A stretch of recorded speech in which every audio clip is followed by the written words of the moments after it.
let's wrangle Liz and Justin.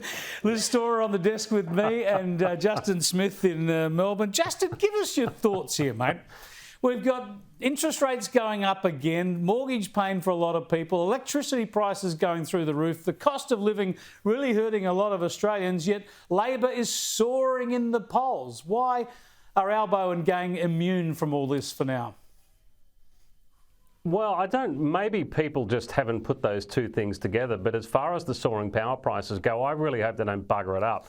You know, I know you and I differ on this, but as a person who's passionate about renewables, if we bugger it up and if we drive people to the wall because of the power prices, they're going to be, you know, they're going to be well behind the clock when it comes to renewables, and they're just not going to want them in any way, shape or form. So he's got a hell of a lot of work to do, and I just hope he doesn't get too political about it and he tries to do the right thing by everyone, which, as we know, is a little bit impossible, but I hope he gives it a go. Strangely enough, when people want energy, they want energy that's there and they can afford. But what about this cost of living stuff? It's got to hurt Labor eventually, doesn't it? Yeah, absolutely. Last week, Albanese tweets, "I'm so proud of what we've achieved in our first 6 months." I'm like, mate, are you kidding? You had one job, reduce the cost of living. Yeah. And what has happened in those 6 months, as you rightly pointed out, it's skyrocketed. Justin's talking about, oh, we can't afford to bugger this up in terms of energy prices. It's already buggered up. It's already buggered up beyond repair. And they keep promising us, we have no plan. They've been very open about that. What are you going to do to address this? Oh, we don't know. We don't know. Best they can come up with is coal caps, which, as you've already covered, what a joke. 6 months ago, they said everything's going up except your wages. And 6 months on, everything's still going up except your wages. Here's what the Treasurer, Jim Chalmers, had to say today. Well, we're under no illusions about the pressures that Australians are under right now. We've got big pressure on energy prices from the war in Ukraine. We've got rising interest rates at the same time as people were already confronting some difficulties in our own economy brought about by all of this global uncertainty. So our message to Australians is we understand the pressure that you are under. We will do what we can to take some of the sting out of these high energy prices. In other words, he's got no bloody idea, Justin. He has empathy for us, but he's got no idea what he's going to do. Yeah, look, I would say that's a pretty fair assessment from that, and we don't want that. We want straighter talk than that. I know Chalmers was, the Treasurer was trying to be straight, but I think as this goes along and when it really goes into the red, you know, we want good, straight talk. We don't want to be sold a handful of magic beans. We want to be told how it's going to get fixed, and we want to, you know, we want to see this play out. I think we've had enough of that over the last few years. I fear from this government we're going to get a lot more of the same, to be honest. We will see. Now, Bali, Indonesian laws now saying no sex outside marriage. That law has been put back into place. A lot of Australians like to travel to Bali. Isn't it be a better place to travel now, right, for a young lady like yourself? You won't be hit on by a bunch of sleazy married men. Absolutely. I endorse this move. But I had to laugh, really, because firstly, what are they going to do about the brothels? We know that there's some of those in Indonesia.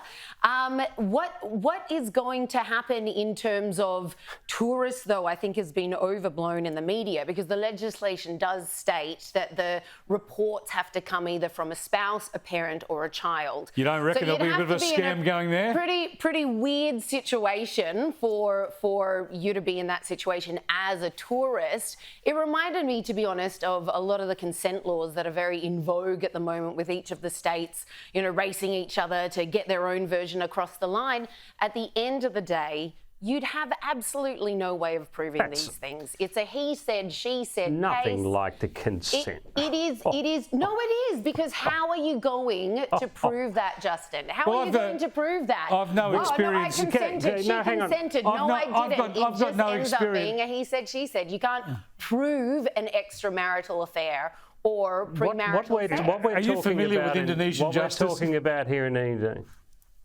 Oh, yeah, wow. I mean, what we're talking about in Indonesia is, I just think this is extraordinary. Good old religion. You know, you can't beat religion for trying to beat people and incarcerate people and even kill people just so they can live a much better life. And I mean, the other part of this one is blasphemy laws are going to kick in. So while you're having your unmarried sex, be careful what you call out, because you might just end up with double demerit points. How are you making this life about inside religion, you know, Indonesian jail. It is. It's a worry. It's getting back to... But as we've seen in Qatar, the West needs to understand they are not the arbiters of truth. Everything that they believe cannot be imposed. There are other cultures. There are other countries. If you don't like it, don't go there. But they deserve to be respected just this as is much not about going there. This is about people who live there right now. And yeah, but it's also about the gay people community. who go there. Justin, just let me jump in there and lighten the mood a bit by sharing you what another Australian woman has had to say about this today on one of the television networks. That's terrifying. I don't want to be in an Indonesian prison for 12 months because I've slept with someone that I don't know. What do you reckon, Justin? Did you see this? Those tattoos are alluring. I think she's got bigger problems than getting locked. No, I think it is seriously bad stuff. Yeah. Yes, indeed. Now, we mentioned the other week that Harry and Meghan were getting a Human Rights Award. It was from a foundation set up to honour Robert F. Kennedy. One of his daughters was at the event that handed this prize over yesterday. Another winner was Vladimir Zelensky. You think about that. Harry and Meghan, Vladimir Zelensky. Yeah, but let's go back to see what Kerry Kennedy had to say about this. So proud of their work on racial justice and on mental health parity and awareness, and the multitude of things that they've done, showing up when people really need them. So we're very, very proud to be honoring them.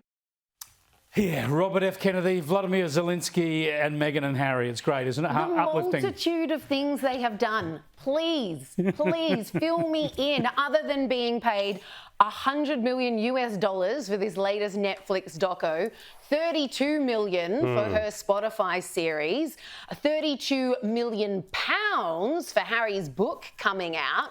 These guys are nothing but money grubbers, and these people genuinely think they're in it for the values. They arrived to this award show on a jet after barely taking a breath, lecturing us on climate change. To paraphrase Robert F. Kennedy, some people see the world as it is and try to change it. Some people see the world as it is and try and make a stack of dollars out of it. Yeah. Make a buck out of it. Let's go quickly to the president, because there is some good sense coming out of the US. It's coming from President Joe Biden. On this occasion, he got so confused that he gave up and admitted he didn't know what he was talking about. And today, TSMC has announced a second major investment. They'll construct a second fab here in Phoenix to build chips, 3 nano chips, the 3 nano chips that are 3 nano. And you know what I'm saying. Nano, no, I don't know. He finally admitted, Justin, he's got no idea. Well, Joe's only just worked out Control-Alt-Delete. He's your uncle that rolls around and says, I can't get this thing to work. Can you help me out with the mouse? And look, it's a damn embarrassment. The serious side is Joe, being the way he is going to allow someone Trump-ish to slide into that presidential role. I wish he was a hell of a lot better than he is. But he's not, unfortunately. But he's not. Well, I don't think he is, but hang on, he's not. No, don't worry. He says, we'll just let it go. Yeah. I don't know. Thanks for joining us, Justin and Liz. Have a good weekend.